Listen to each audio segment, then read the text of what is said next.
Ser podcast.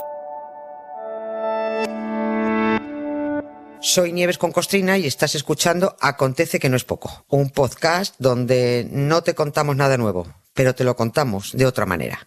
Aquí te va otro episodio.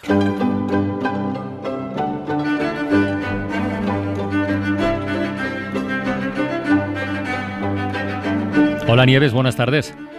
Buenas tardes, Carlas, ¿cómo estás? No sé si te habrá inspirado hoy la presencia de Carlos de Hita para hablar de lo que vamos a hablar, porque hoy, sí, veo que en nuestro paseo diario por la historia vamos a contar una historia de reyes y de animales.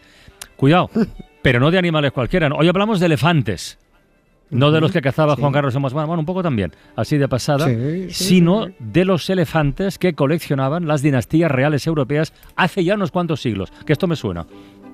¿Te suena, verdad? Sí. Sí. Y fíjate, sí, vamos a hablar. Bueno, a mí Carlos de Hita me inspira siempre. Y sus pajaricos también. Sí, hablamos hoy de una moda muy extravagante, vista desde ahora, que eran caprichitos de ricos con jardín. Y los que tenían jardín eran, por tanto, reyes, príncipes, infantes y toda esta fauna aristocrática, fauna europea, que se instaló, esta moda digo que se instaló en el siglo XVI y que además no se les pasó hasta principios del XIX y que consistía en coleccionar animales exóticos. Pero la idea de hablar de esto me vino, y tengo que reconocerlo así, lo confieso, como no voy a otros confesionarios me lo confieso aquí, a raíz de un pensamiento muy malvado en los días previos a la coronación de Carlos III, el British, sí, pero es un asunto que está relacionado con nuestro Carlos III, el Spanish. Leyendo los preparativos de la ceremonia en Londres, o las crónicas que hacían, pues leyendo todo aquello que a mí me fascina, no me gustan los reyes, pero me fascinan las monarquías, pues repasando las crónicas que hacían un repaso al follón con Diana, con Camila y todo esto, me fijé en que había muchas informaciones de Carlos de Inglaterra relacionadas con elefantes. ¿Y eso? Muchas. A veces lleva el pin de un elefante en la solapa, se hace muchas fotos con elefantes, de verdad y de mentira, participa en asociaciones en defensa de los elefantes, denuncia constantemente la caza de elefantes y es presidente del WWF, ese Fondo Mundial para la Naturaleza en Reino Unido, que tiene un oso panda en su logo. Pero no un elefante. No, tiene un oso panda, pero él es presidente de este organismo. Y es el mismo organismo que presidía Juan Carlos de Borbón en España y del que tuvieron que expulsarlo. Es que estas cositas se olvidan. La WWF, el Fondo Mundial para la Naturaleza, tuvo que expulsar en 2012 a Juan Carlos de Borbón cuando se enteraron de que iba matando elefantes y demás fauna salvaje, que era una más del delincuente. O sea, un tío presidía una organización, un organismo que iba matando lo que defendía. La historia de hoy creo que es poco contradictorio, sí. Sí, claro. Entonces, la historia de hoy me vino porque es eso que algunos llaman karma. Es decir, los Borbones no se reencarnan, afortunadamente, solo se reproducen, lamentablemente, pero podríamos decir que la ruina de reinado de Juan Carlos ha venido dada por los actos de sus antepasados. O dicho de otra manera, los elefantes se han tomado venganza con los Borbones, el karma.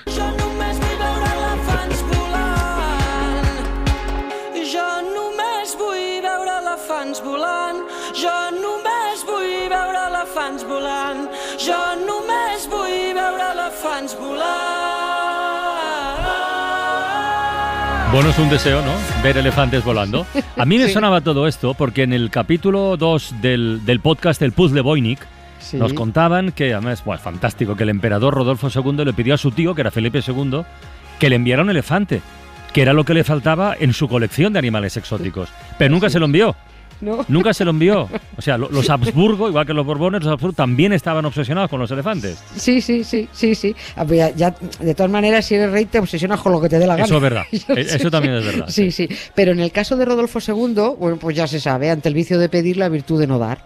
Su tío Felipe II tenía acceso a los elefantes porque era también rey de Portugal en aquel momento y los podía traer de los territorios asiáticos, pero no le regaló ni un solo elefante. Lo podría haber hecho, pero no lo hizo. Que el elefante era símbolo de poder, de riqueza, de prestigio para los Habsburgo. Ni siquiera le consiguió un rinoceronte, que eran más pequeños, pero resultaba un bicho muy atractivo. El primer rinoceronte que vio Europa bueno, desde los tiempos del Imperio Romano, porque los romanos sí tenían elefantes en el Coliseo. Este rinoceronte, rinoceronte, no elefantes, que también tenían. Este rino llegó a Portugal en 1515 como regalo del sultán de Cambay, que era una zona de la costa de la India, que se lo regaló al rey Manuel I de Portugal. La llegada del rinoceronte al puerto de Lisboa, bueno, aquello fue como si hubiera llegado Cristiano Ronaldo con la Copa del Mundial. O sea, fue una cosa absolutamente desproporcionada. Era un bicho de 2 toneladas, que además los rinocerontes son muy raros, pues imagínate en el siglo XVI. Pues lo pusieron a vivir a este rino en los jardines de palacio. ¿Serían grandes los jardines? Sí, ¿no? Pero era rey, pequeño no era, no era un adosado, no, eran grandes jardines. Pero el rino estuvo en Portugal solo 6 meses porque el rey era un pelota, quería llevarse bien con el Papa León X y le envió el rino de regalo. Ay, por favor. Ya le había regalado antes un elefante blanco asiático y que tenía el Papa más contento que todos sus novios, que León X que tenía novios. Y bueno, el elefante este tiene su historia, se llamaba Jano, tiene hasta su propia entrada en Wikipedia del elefante del Papa. El rey de Portugal dijo, si con el elefante lo tengo encandilado, con el rinoceronte lo tengo ganado del todo. Embarcó al rino, camino de Roma, hizo parada en Marsella. El rey Francisco I de Francia se acercó a Marsella a ver al rinoceronte, zarpó de nuevo el barco camino de Roma, naufragó y a la porra al rinoceronte asiático, ahogado en el Mediterráneo, el pobre, sí. Apareció varado en una playa, lo devolvieron a Lisboa, lo disecaron y se lo volvieron a enviar al Papa, pero bueno, el Papa no le hizo ya la misma gracia porque el bicho estaba muerto. Normal, entiendo al Papa en este caso, lo entiendo perfectamente. También. O sea, entonces que el intercambio de animales exóticos era algo habitual entre monarcas por aquella época, ¿no? Sí, eran regalos de pachás o sultanes a los reyes europeos que se flipaban con bichos que no habían visto nunca, o a veces los propios reyes se los compraban para tenerlos en el jardín del palacio. Así acabó una jirafa por París, una cebra en Boadilla del Monte, en Madrid, el rinoceronte mencionado, elefantes varios por varios lugares. Que es a lo que vamos, al caprichito de nuestro Carlos III con los elefantes asiáticos. Ahora viene todo lo del karma, que estaban, bueno, pues los tenía correteando por los jardines del Real Sitio de San Ildefonso, en Segovia, con sus orejones ahí al viento. Carlos III tuvo 4 elefantes. El primero se lo regalaron y los otros se los compró. Se dejó una pasta en elefantes y en bichos raros. También se trajo un oso hormiguero desde América que le duró 2 telediarios. Pues las hormigas de aquí no son tan proteínicas como las de allí. No sé, se le murió. A quien le interese este asunto de animales y reyes, esto de animales y reyes es un poco redundante, hay un libro del historiador Carlos Gómez Centurión titulado Alhajas para soberanos, los animales reales en el siglo XVIII, de las leoneras a las mascotas de cámara. Ahí está todo, es muy curioso, ahí toda esta costumbre que tenían. El primer elefante que tuvo Carlos III fue uno que le regaló el gobernador de Filipinas, cuando las Filipinas eran españolas. Y dijo el gobernador, Simón de Anda, ¿qué le regalo yo al rey para tenerlo contento y que, digo yo, que me mantenga en el cargo? Pues un elefante. No toma. El animal se dio una paliza de navegación, primero desde el sur de la India a Manila y luego de Manila a Cádiz. Al pobre elefante, que era más bien pequeñito, lo tuvieron de los nervios en el puerto de Manila, lanzando cañonazos para que el animal se acostumbrara al ruido, por si acababan usándolo en la guerra, para algo. Este gobernador debía haber oído algo de que Aníbal cruzó los Alpes con elefantes en las guerras púnicas y dijo, mira, por si acaso los elefantes vuelven como arma de guerra, yo qué sé.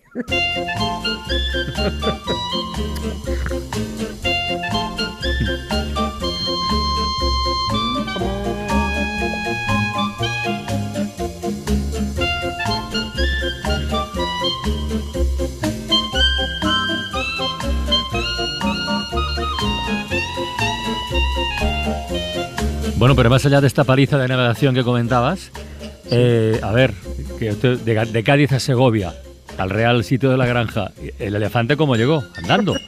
¿Lo llevaron andando? Sí, claro, en el tren de San Fernando, un ratito a pie y otro andando. Pues estaría un rato también. Madre mía. Y si solo hubiera, 42 días tardó, si solo hubiera tenido que ir a la granja, vale. Pero es que al animal no lo dejaron quieto. Está documentadísimo todo el periplo del elefante asiático. Está apuntado todo al día. A ver. Lo llevaron desde la isla de León, en Cádiz, parando en Jerez, Écija, La Carlota, Córdoba, Aldea del Río, Andújar, Guarromán, Bailén, La Carolina, El Viso del Marqués, Santa Cruz, Valdepeñas, Manzanares, Tembleque, La Guardia, Ocaña, Aranjuez, Valdemoro, Carabanchel, Aravaca y San Ildefonso. ¿Y paraba en todas partes? En todas.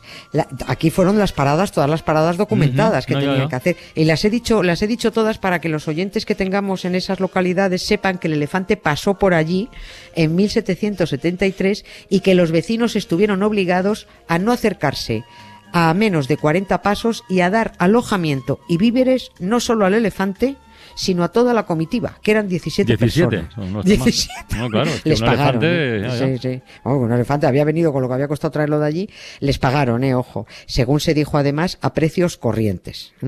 Como el elefante llegó en agosto y había que atravesar Andalucía y La Mancha, el viaje se hacía desde el amanecer hasta las 8 de la mañana y luego desde las 5 de la tarde hasta la puesta del sol. Está bien pensado. Sí, lo hicieron bien. En Écija le hicieron al elefante unos botines de 3 suelas, porque un elefante no está acostumbrado al senderismo. Ellos van a su paso, ellos van a su bola, a su ritmo por la selva asiática o por la sabana africana. No les pueden meter una caminata de 800 kilómetros por España. En esa comitiva iba el cuidador indio, que se llamaría en su momento, digo yo, Kiran o Brahma o algo así, pero como aquí los intolerantes católicos o te bautizaban o te arreaban, el indio pasó a llamarse Francisco de la Cruz. Mira qué bien. Sí, y este hombre Paco era el encargado de decidir la hora a la que comía el bicho, la cantidad que tenía que comer el bicho, cuánto aguardiente le daban, cuánto vino dulce, como medicina, dijeron, le daban aguardiente como medicina, pero yo creo que el elefante estuvo pedo todo el camino. Y has dicho que tardaron 42 días. 42 días, pero es que no lo dejaron parar. Como era la mascota del rey, de Segovia se lo llevó a seguir vacaciones en el Escorial. Enseguida luego a Madrid, donde lo estuvieron paseando para que nadie se quedara sin verlo. Luego siguió vacaciones el rey en Aranjuez y en Elefante detrás. Este animal no iba a durar mucho. Y efectivamente se murió a los 4 años. Lo mismo de cirrosis por el aguardiente, no lo sé. Lo disecaron de inmediato por orden de Carlos III. Y al elefante se le puede ver hoy en el Museo de Ciencias Naturales de Madrid. Es el segundo ejemplar disecado más antiguo del mundo. Yo creo que ya lo he visto. El chiquitín, sí, yo creo que ya lo he visto. Sí, yo creo que lo he visto. Sí. Sí, está la piel por un lado, montada sobre un molde de madera, y el esqueleto está por otro. Sí. Pero Carlos III ya se había enviciado con los elefantes y se compró otro. A este elefante, este otro que se compró, se le fue la pinza y tuvo varios ataques de ira, un poco lógico porque al hombre, iba a decir, no, al elefante lo habían sacado de su selva, y destrozó parte de los jardines de la granja, los machacó. Este también se murió, lo mismo en mitad de un cabreo, luego se compró otro, luego otro, total, $500,000 de reales en elefantes.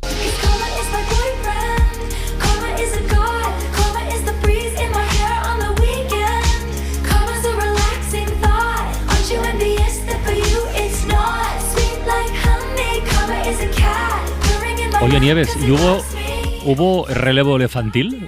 O sea, ¿alguno de los animales vivió para ver a llegar al siguiente? Lo que va. No ninguno, se dieron el relevo. No pudieron confraternizar.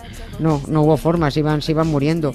Tanto maltrato innecesario del Borbón, de este Borbón Carlos III a los elefantes, es lo que ha hecho, lo que yo creo, que por eso he empezado con mi pensamiento malvado, es lo que ha hecho que gracias al karma, un elefante haya acabado con el reinado del convicto de Juan Carlos y que haya caído una maldición sobre esta dinastía. Yo creo que es el karma paquidermo.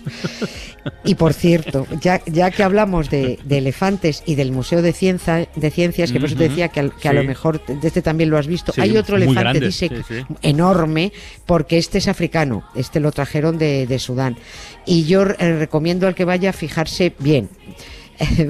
Por un detallito, a este lo mató el duque de Alba en 1913, que era el papá de Cayetana, en la Cayetana de Alba, la sevillana que hablaba así, y este hombre era patrono del museo, y que también era un depredador al nivel de los Borbones con animales de los enormes, ¿no? Bueno, pues este tipo mató a un bellísimo ejemplar, se quedó con los colmillos y envió la piel al museo para que lo disecaran.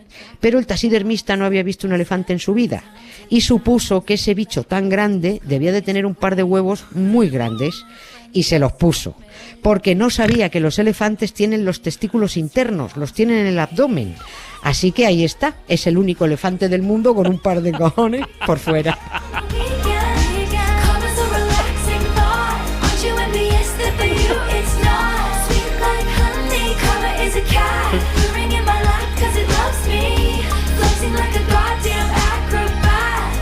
Hoy te has superado a ti misma, ¿eh? Bueno, a ti misma no, es la historia la que se supera a sí misma. Eso sí, eso sí. Bueno, lo hacen los demás, nosotros no, nosotros lo contamos. Bueno, mañana más nieves. Mañana estarás con Marta, ¿eh? Que yo a las 6 me voy de viaje a Úbeda, que si no, no llegamos para el programa el viernes. Así que ahí nos vemos, un besito y a cuidarse. Venga, hasta luego. Chao.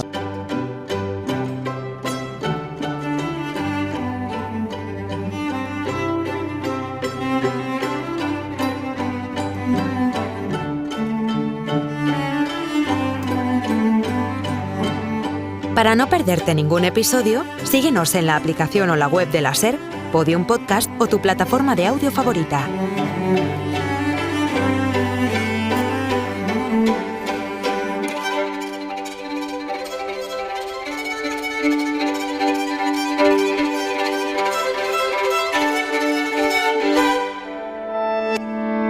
Cadena SER. La radio.